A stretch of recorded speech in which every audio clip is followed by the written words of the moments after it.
Hey guys, and welcome to Car Guy 1999 Reviews as well as Quirk Auto Dealers. Today we have the 2016 Mini Countryman S. This is, well, the full-size Mini. It's a bit of a conundrum, but it makes sense. Pretty cool vehicle. It's about the length of a Civic, maybe a little bit longer. So it's a pretty unique vehicle and definitely a good alternative for anybody who's considering a full-size vehicle.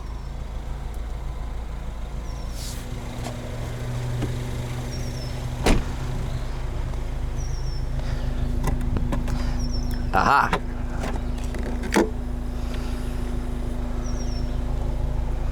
Oh, these are pretty cool. So these are 3D printed floor mats for the car. That is pretty cool. A buddy of mine has those in his car.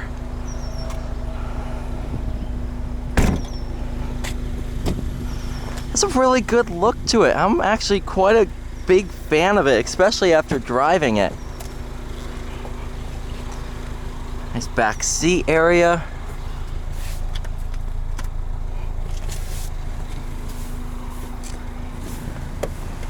Sitting behind myself. Plenty of room. Like the little mini flag on the seats. Getting in and out, it's nice and easy. Open the door, you have like little, not touch sensitive, but the handle's actually behind, which should actually help a lot in terms of the winter time when it freezes. Mini Cooper S. This is a 1.6 liter turbo 4 with the automatic. Manual was available back in 2016.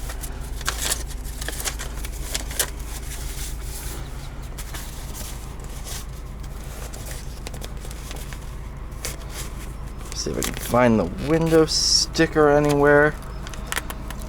Aha! I do see it. Every once in a while in our used cars, we'll have the window sticker.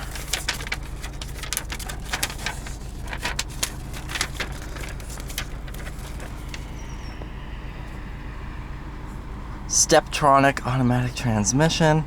Total price of $31,300 when it was brand new. Pretty cool. Midnight gray metallic, carbon black leatherette interior. Pretty cool. It's 181 horsepower from this direct injected 1.6 turbo. Does sound pretty good too. Get a lot of really nice pops and bangs from the exhaust.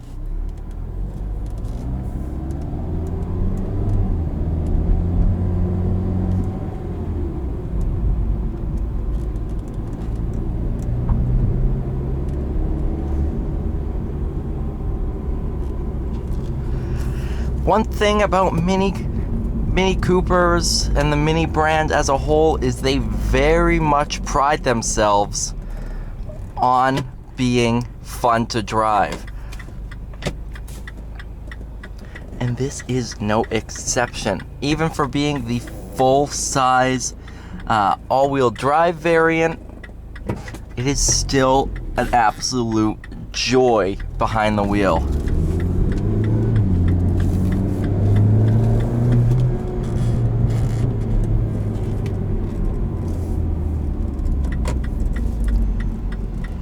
Steering has a very good weight to it, especially in sport mode. In normal comfort mode, it does lighten up, but it's still sport feeling. And that I definitely like. I don't like really unassisted steering, but that is my personal preference. Visibility overall is really, really nice. It has a boxy look to it, which makes you feel like you're sitting up a lot higher than you really are.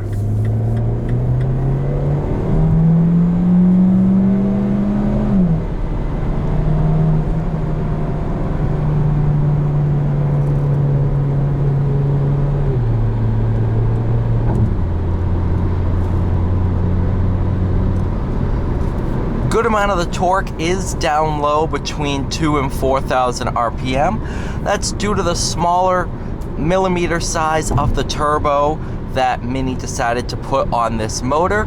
Prioritizes low down torque and fuel economy over outright power.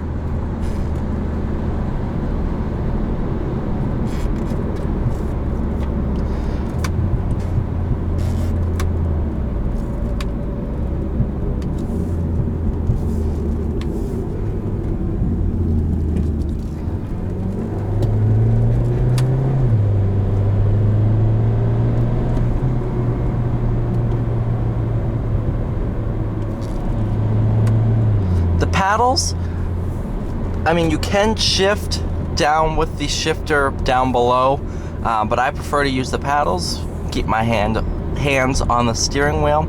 They do take a quick second to get used to, but once you're used to them, they are super easy to use.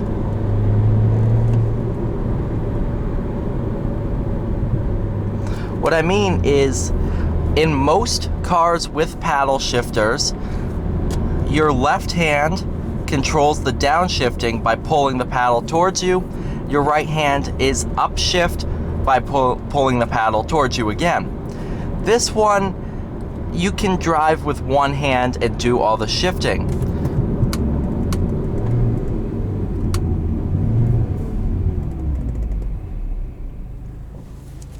What Mini decided to do was your thumb pushes to downshift on both sides and then pull to upshift on both sides. So I can upshift and downshift with either hand.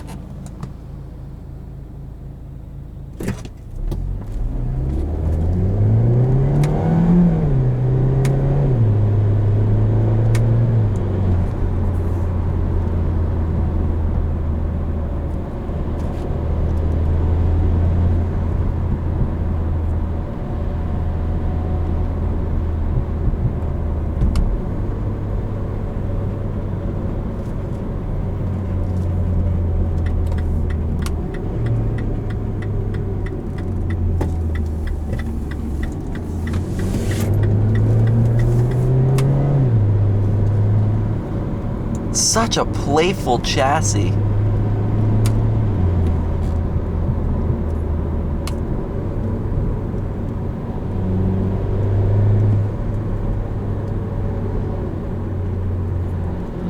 You take a look on the outside of the appearance of this car, and you don't think it's going to be that good to drive unless you know Mini Cooper and know their racing and rally heritage.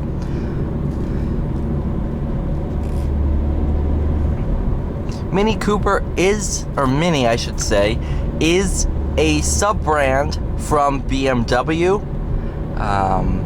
known of course for cars such as the BMW M3 and the 3 Series in general, as well as cars as special as the i8 and back in the 1980s, the M1.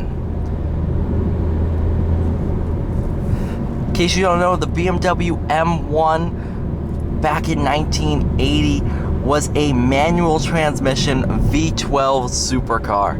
Pretty cool. I've had the chance to ride in one before, and they are an absolute unbelievable car.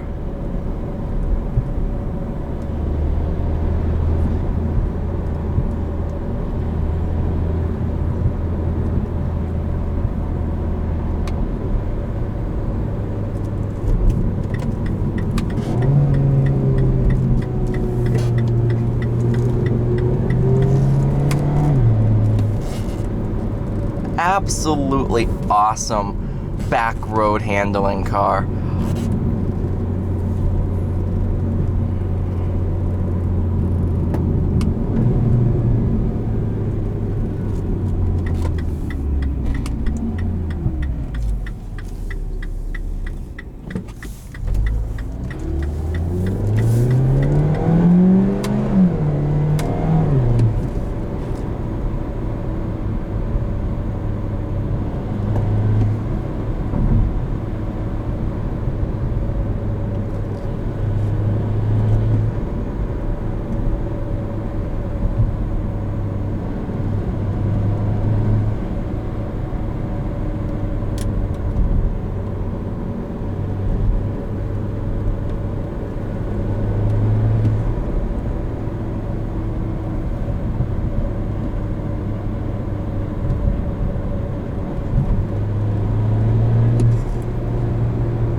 is where this car absolutely shines.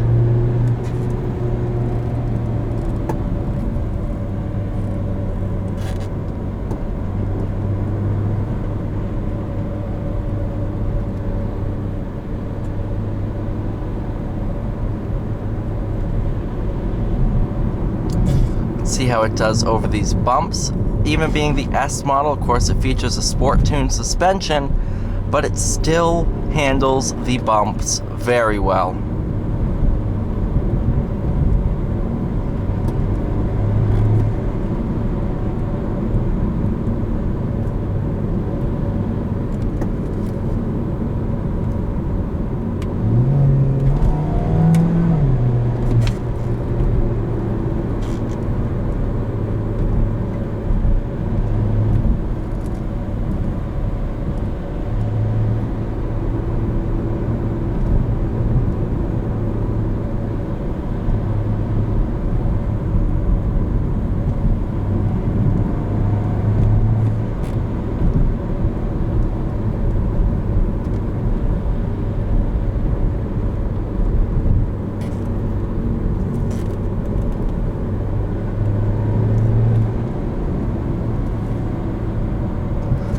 Alright guys, thank you so much for watching. Please like, share, and subscribe. I'll see you all in the next video.